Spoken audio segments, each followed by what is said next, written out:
할렐루야. 우리 좌우 옆분과 인사 나눕시다. 축복합니다. 그리고 사랑합니다. 인사합시다. 맨날 사랑합니다. 축복합니다 했는데 이제 바꿔야 되겠어요. 축복합니다. 사랑합니다. 지난주에 이어서 계속 사무엘상에 나오는 말씀을 통해서 증거하려고 합니다. 여러분이 많이 들었던 얘기죠. 사람들로부터 많이 듣기도 하고 우리도 많은 사람들에게 이런 얘기를 합니다. 초심을 잃지 말자. 또 초심을 잃지 마라 라는 그런 말씀을 합니다. 또 한 가지는 은혜를 뭘 갚지 말라는 거죠? 은혜를 원수로 갚지 마라. 그런 얘기들을 많이 합니다.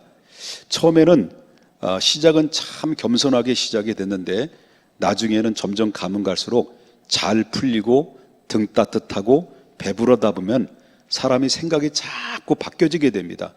바뀌어지게 되다 보면 어떻습니까? 옛날에 처음에 가졌던 겸손함과 또 열정과 또한 그리고 우리가 최선을 다하는 삶이 점점점 희석되기 시작하면서 이제 뭡니까? 내 자신도 모르게 교만이 올라오기 시작하면서 옛날에 있었던 내가 이렇게 서기까지 바로 디딤돌이 되었던 여러 가지 상황들에 대해서 잊어버리고 살아갈 때가 너무나도 많이 있다라는 거죠. 자, 이스라엘 백성들을 보게 되면 우리가 사무엘상을 쭉 들어서 알겠습니다만은 이스라엘 백성들이 전쟁을 많이 치렀죠. 우리나라도 전쟁을 많이 치른 것처럼 이스라엘 나라는 전쟁을 참 많이 치렀던 나라인데 사무엘상으로 자체만 보면은 바로 블레셋 나라와 함께 더불어 전쟁을 많이 치렀어요. 그리고 이 폭력에 바로 좀 폭압에 의해서 블레셋과 애굽으로 인해서 수많은 그런 그 적들로부터 상당히 고통을 당하게 되고 그리고 나라의 정말 나라의 위기를 봉착이 되는 그런 일들이 많이 발생이 됐다라고 하는 것이죠. 지난 말씀드렸습니다만은 블레셋과 전쟁에서 2번이나 패하게 됐고 많은 그런 군사들이 죽음을 당하게 되면서 그리고 법궤를 또 빼앗기는 그런 정말 자존심이 상하는 일들이 벌어지게 됐다는 거죠. 그래서 우여곡절 속에서 법궤를 다시 찾아오고 그리고 이제 기라성같이 등장했던 사무엘 이 선지자에 의해서 제사장에 의해서 바로 영적 대각성의 운동이 일어납니다. 그래서 미스바로 모이게 해서 영적 대각성이 이루어지면서 이스라엘 백성들이 회개 운동이 일어나게 됩니다.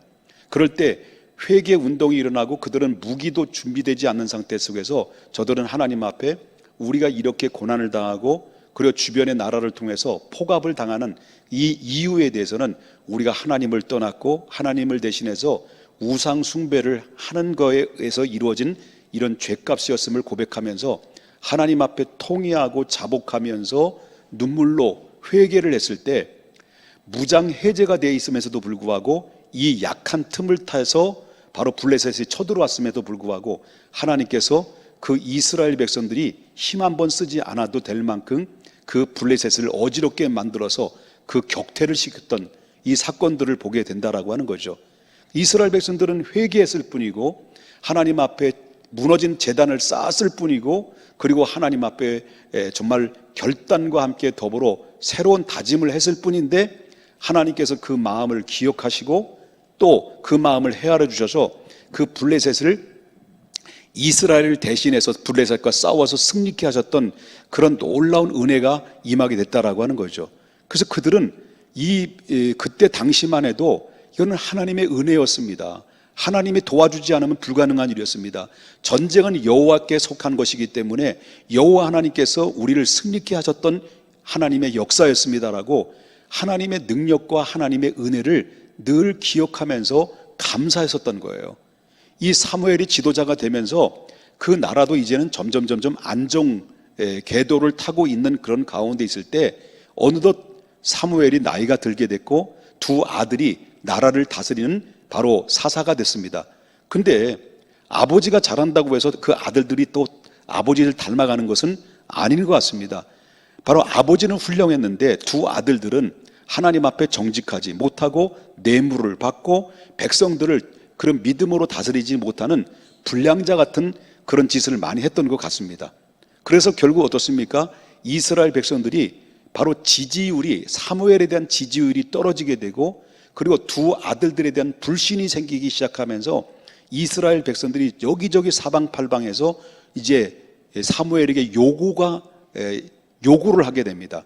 그것은 바로 뭐냐면 우리에게도 다른 나라와 같이 왕을 세워서 그 왕이 우리를 다스리게 해 주시옵소서라고 하는 정말 사무엘에게 강력하게 우리를 대신할 왕을 세워달라고 강력하게 요구를 하죠.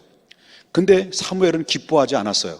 그리고 또한 하나님께 이 모든 문제를 하나님 앞에 들고 가서 백성들이 이렇게 요구를 하는데 하나님 어떻게 했으면 좋겠습니까? 라고 했을 때 하나님께서 이 사무엘에게 바로 그것은 너를 버린 것이 아니라 저희들은 너를 버린 것이 아니라 나를 버린 것이다 라고 하면서 이스라엘 백성들이 요구대로 응해줘라 라고 하는 말씀을 사무엘에게 주지요. 여기까지 이해되셨어요? 좀 쉬워요? 어려워요? 이해 못하시면 알아서 들으시고요. 자, 성경을 좀 읽어보시면 됩니다. 여기까지 말씀을 지난주에 말씀 스토리인데, 그럼 오늘은 어떤 말씀이냐고 한다면 그 백성들의 요구 앞에 이 사무엘이 뭐라고 말하냐면 우리가 왕으로 세워지는 그런 가운데 다른 나라들 같이 우리도 왕을 세워달라는 요구 앞에 사무엘은 백성들을 요구대로 왕으로 세워지게 되면 백성들이 말하기를 왕으로 세워지게 되면 이러한 문제점이 있다. 그러므로 이 상황을 너희들은 정확하게 알아야 된다라고 이렇게 문제점에 대해서 오늘 본문에 10절 말씀부터 22절에 그 이야기를 하고 있다라고 하는 것입니다. 그것이 바로 뭐냐면 11절부터 13절에는 바로 젊은 남녀가 왕이 되게 되면 그때부터 젊은 남녀가 전쟁을 준비하기 위해서 징집을 해야 된다. 징집. 바로 말하자면 군대를 가야 된다라는 얘기고요. 14절부터 17절에 나오는 말씀은 바로 토지의 소산과 가축에 대한 세금을 납부를 해야 된다라는 것을 이야기하고 있고요. 18절에는 왕의 일방적인 폭정 정책을 통해서 너희들이 어쩌면 그 많은 고난과 고통을 받게 되는 어려운 문제들이 발생할 수가 있다라고 이렇게 얘기했다는 거예요. 이 문제점에 대해서 이 사무엘이 바로 지도자들을 불러놓고 이런 문제점이 있는데 나는 왕으로 세워지는 것을 원치 않다라고 반대에 대해서 얘기를 했는데도 불구하고 백성들의 반응은 어떤 반응이었습니까? 20절을 보겠습니다. 19절부터 20절을 이 말씀 보겠습니다. 백성들의 반응이 뭐예요? 19절에 보면 뭐라 합니까? 백성이 사무의 말을 뭐예요? 듣기를 거절했다라는 거예요. 주의점을 줬어요. 이거는 정말 하나님이 기뻐하지 않는 것이다 라고 하면서도 불구하고 백성들의 반응은 뭐라고 말하냐면 사무엘의 말을 듣기를 거절하여 이르되 아닙니다. 아니로소이다 라고 하면서 우리도 왕이 필요합니다. 왕을 세워주십시오 라고 하면서 20절에는 아주 중요한 말을 그들이 합니다. 정말 힘든 말이죠. 우리도 누구와 같이 다른 나라들 같이 되어 우리의 왕이 우리를 다스리며 우리 앞에 나가서 우리의 싸움을 싸워야 할 것이니다라고 하는 이 말로 사무엘의 말을 거절하면서 바로 우리도 다른 나라와 같이 왕을 우리를 다스리게 해달라고 이렇게 이야기를 했다라고 하는 거예요. 자, 이 말을 통해서 우리가 보게 되면 이 말은 쉽게 말한다면 어떤 말일까요? 이 말은 하나님이 아닌 여태까지 하나님이 다 도와줬는데 하나님이 아닌 우리를 대신해서 왕을 세워서 그 왕이 하나님이 다스리는 것이 아니라 다른 나라 사람들과 다른 나라의 왕들과 같이 왕이 우리를 다스리도록 해달라, 그 얘기예요. 그럼 지금까지 이스라엘 백성들에게는 무슨 정치를 위해서 여태까지 왔어요? 신정 정치였어요. 하나님이 인도하셨어요. 왕도 없었어요. 하나님이 철두철미하게 하나님의 선지자를 통해서 아니면 제사장을 통해, 구약에는 족장을 통해서 아니면 또한 사사를 통해서 또 제사장을 통해서 철저하게 하나님의 말씀이 모든 족장이나 그 다음에 사사들이나 제사장들의 말씀을 통해서 전달해서 그 뜻을 이루도록 했던 것이 신정정치인데 이제는 그 하나님을 빠지라는 거예요. 하나님을 빠지고 다른 열방의 나라처럼 우리도 그 나라가 됐으면 좋겠습니다라는 것은 무슨 말이냐면 세상의 방법대로 우리도 따라가자는 거예요. 세상의 방법대로 우리도 그 길을 가자는 거예요. 다시 말하면 하나님 당신 빠지십시오. 당신이 이제부터는 왕이 아닙니다. 우리 스스로 왕을 세워서 그 왕이 우리나라를 다스리게 할 수 있도록 하겠습니다. 바로 사무엘 당신은 좀 빠지시오. 당신의 말을 거절하겠습니다. 이 얘기예요. 그러니까 사무엘이 거절한다는 것은 사무엘이 그때 그 말을 들었을 때는 여태까지 이 나라를 이끌어 왔는데 사무엘 입장에서 볼 때는 백성들로부터 버림받은 것 같은 느낌이 드는 거죠. 그렇잖아요. 그런데 이 지난주에 말씀드렸지만 백성들이 너를 버린 것이 아니라 누굴 버렸다는 거예요? 나를 버렸다라는 거죠. 그것은 그때 당시의 구약의 이야기는 왕을 버렸다. 왕이 누구였습니까? 그때 당시 이스라엘에는 하나님이 왕이었어요. 그럼 이것은 왕을 버렸다라고는 이 말씀 속에는 그때 당시의 왕도 버림받았지만 앞으로 훗날에 만왕의 왕으로 오실 예수님도 어때요? 철저하게 유대 사람들로부터 버림을 당했던 거죠. 이런 일들을 우리가 겪었던 것을 본 것을 기억이 날 것입니다만은 그래서 결국 이스라엘 백성들은 이렇게 당신은 빠지시오. 하나님도 필요 없습니다. 우린 세상의 방법과 동일한 방법으로 다른 나라의 왕들처럼 그 왕이 우리를 다스리게 될 것입니다라고 이젠 우리끼리 하나님이 아닌 우리끼리 이 나라를 이끌어 가겠습니다라고 하는 그런 선전포고를 바로 이스라엘 백성들이 사무엘에게 한 것이 아니라 하나님께 한 것이다라고 하는 것입니다. 그게 바로 이스라엘 백성들이라는 거죠. 그러니까 이 말을 듣고 난 다음에 하나님께서 뭐라고 말합니까? 이 사무엘이 그 이스라엘 백성들이 그 요구를 듣고 어떻게 합니까? 그 문제를 또 들고 딸랑딸랑딸랑 해서 누구한테 갑니까? 하나님 여호와께 물어봐요. 자, 이렇습니다. 백성들 이렇게 대답을 합니다. 그럴 때 하나님께서 그들이 왕을 세우도록 허락하라라는 오다가 떨어져요. 이 말씀이 전체적인 내용입니다. 여기까지 이해되셨습니까?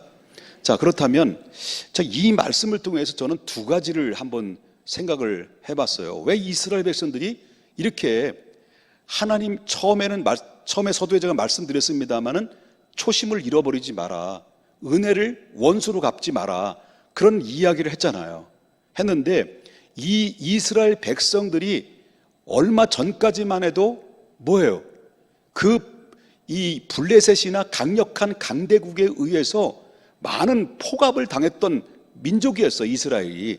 그러니까 전쟁에서 계속 패하게 되고 나라는 모든 곡물들이나 모든 재산들은 빼앗기게 되고 그래 점점점 그 나라는 힘을 잃어버리고 소위 말하는 오늘날 표현한 대로 식민지가 아닌 식민지 같은 그런 삶을 처절하게 살았던 것이 바로 뭐냐면 이스라엘 백성들이었다는 거예요.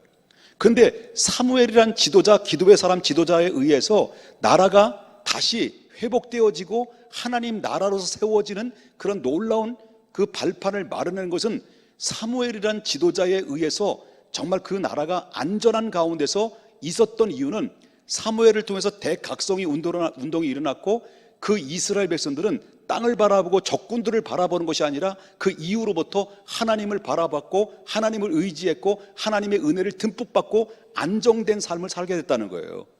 그런데 시간이 지나면서 등 따뜻하고 배부르다 보니까 하나님의 은혜를 잃어버린 거예요. 이걸 가지고 뭐라고 말합니까? 은혜의 건망증이다. 이렇게 건망증이 걸린 거예요. 이스라엘 백성들은 습관적으로 이루어놓은 것이 바로 건망증이에요. 여러분 건망증을 겪어보신 분도 알겠지만 얼마나 난감할 때가 많이 있어요. 건망증, 그 건방진 건망증이. 예? 그런데 이스라엘 백성들의 문제는 영적인 건망증이에요. 은혜의 건망증이에요. 하나님이 얼마 전까지만 해도 하나님의 은혜를 쏟아부어 주셔서 이스라엘을 강성한 나라 됐고 안정된 경제적으로 안정된 가운데서 나라를 태평성대를 이루는 그런 축복을 받게 됐다라는 거예요. 이것은 과거에 하나님이 절대적으로 증거를 지울 수 없을 만큼 명명백백 증거들이 하나님이 도우셨다는 일들이 그들은 늘 기억할 수 있었고 알 수가 있었던 것인데도 불구하고 이제는 기운 나라들이 부러운 거예요. 하나님이 간섭이 싫은 거예요. 그리고 그들은 하나님의 은혜를 잃어버린 거예요. 건망증이에요. 얼마 전까지만 해도 하나님이 도와주셨다는 은혜를 잃어버리고 살았다는 것을 우리가 보게 된다라는 거죠. 결국 어떻습니까? 이스라엘 백성들은 결국 하나님의 은혜의 건망증에 의해서 그들은 하나님을 내쳐버리고 자기가 원하는 이스라엘 왕을 세우시면서 결국 암몬 족속과 그다음에 그 암몬 족속과 그리고 모압 족속과 그리고 또한 블레셋 족속과 수많은 이웃 나라로부터 그 이후로부터 전쟁을 계속 치르게 돼서 더 많은 고통을 얻게 되고 나중에는 솔로몬 이후에는 나라가 두동강이가 되어버리는 북방 이스라엘과 남유다가 나눠지는 이런 어려운 문제들이 역사 속에서 계속 이루어지게 됩니다. 그렇기 때문에 중요한 것은 이 하나님의 축복과 형통과 하나님의 가는 길에 시온의 대로가 열릴 수 있는 유일한 통로와 매개체는 다른 게 없다는 거예요. 다른 게 없다. 초심을 잊어버리지 마라. 하나님의 은혜의 건망증에 빠지지 마라. 하나님의 은혜를 여기까지 인도하시고 여기까지 붙들어 오셨고 여기까지 저희들이 설 수 있었던 것은 내 능력이 아니라 하나님의 힘이고 하나님이 인도하셨고 하나님이 돌보심이었고 하나님이 위로해 주셨고 하나님의 축복이었다는 이 은혜는 희종일관 변치 않는 믿음으로 끝까지 붙들고 나갈 때 결국 이 사람들이 최후의 승리자가 될 수 있다는 것을 우린 믿으셔야 될 줄 믿습니다. 바로 우린 초심을 잃어버리지 말자. 하나님의 은혜의 불감증에 빠지지 말자. 은혜의 불감증에 빠지지 않으면 우리는 상황이 달라져도 상관없습니다. 환경이 달라져도 상관없습니다. 코로나가 우리를 위협해도 상관없습니다. 왜? 하나님의 은혜는 계속 진행형이고 하나님의 은혜는 결국 승리할 수밖에 없고 하나님은 이 세상을 움직이는 것은 우리가 하는 것이 아니라 나라의 정치가 하는 것이 아니라 권력자가 하는 것이 아니라 전지전능하신 하나님이 이루시는 것을 믿기 때문에 결국 하나님의 은혜의 초심을 잃어버리지 않으면 영적인 은혜의 공급에 받는 가운데서 불감증에 걸리지 않는 한 여러분 우리는 결국 환경이 우리를 지배한다 할지라도 우리는 상황이 어떤 상황이 우리를 어려운 문제를 몰아넣는다 할지라도 결코 우리는 흔들릴 수 없는 것은 과거에도 우리와 함께 하신 하나님은 지금도 함께 하시고 앞으로도 함께 하실 하나님을 믿기 때문에 이걸 가지고 영적인 불감증에 걸리지 않고 영적인 민감증으로 주님을 앞에서 민감한 반응으로 주님을 바라보는 영적인 사람, 깨어있는 사람이 결국은 최후의 승리자가 될 수 있다는 것을 믿으셔야 될 줄 믿습니다.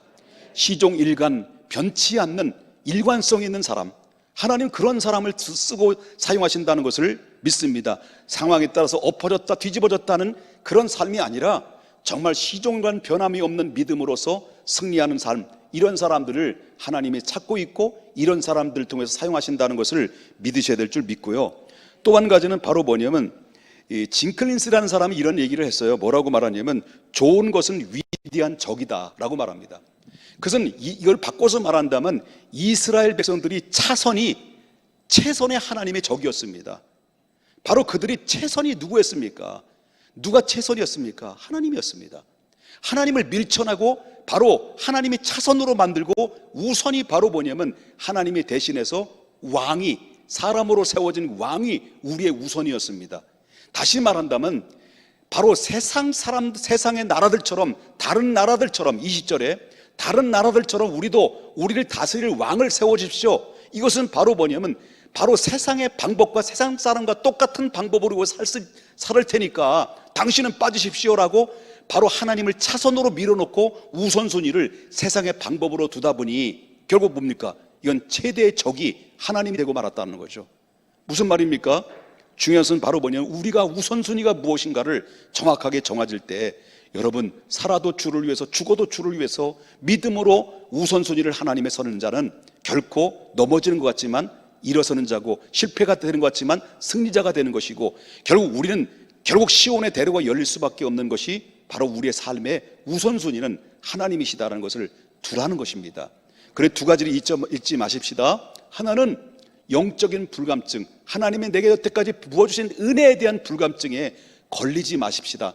이것은 바로 불감증에 걸리게 되면 하나님에 대한 그런 영적인 감각이 사라져버리고 찬송을 해도 감각이 없고 감경이 없고 기도를 해도 기도가 감동이 없고 감격이 없고 말씀을 들어도 은혜가 없고 냉랭하고 답답하고 아무리 찔러도 반응이 나타나지 않는 영적인 불감증에 걸릴 수가 있습니다. 다시 말한다면 결국 어떻습니까? 아무리 몸에 지금 다 정말 데미지를 입고 손상을 입고 다 죽어져가고 썩어져 가는데도 불구하고 전혀 감지하지 못하는 멍텅구리처럼 바로 그러다 나중에는 솔소무책 감당할 수 없는 단계까지 이르게 되는 이런 모습들은 바로 뭡니까? 영적인 불감증에 결국 굳어있는 상태 속에서 갖게 되면 바로 더 이상 우리는 회복 불능의 상태까지 이르게 될 수 있다.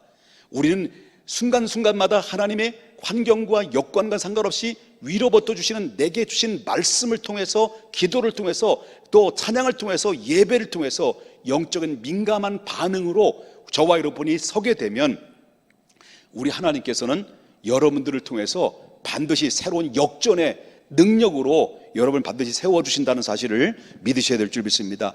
일관성 있는 변함없는 하나님의 은혜, 이를 잃어버리지 않고 끝까지 고수하며 나가시고 최우선의 우선체계는 하나님의 우선순위다. 먼저 그의 나라와 그의 의를 구하라.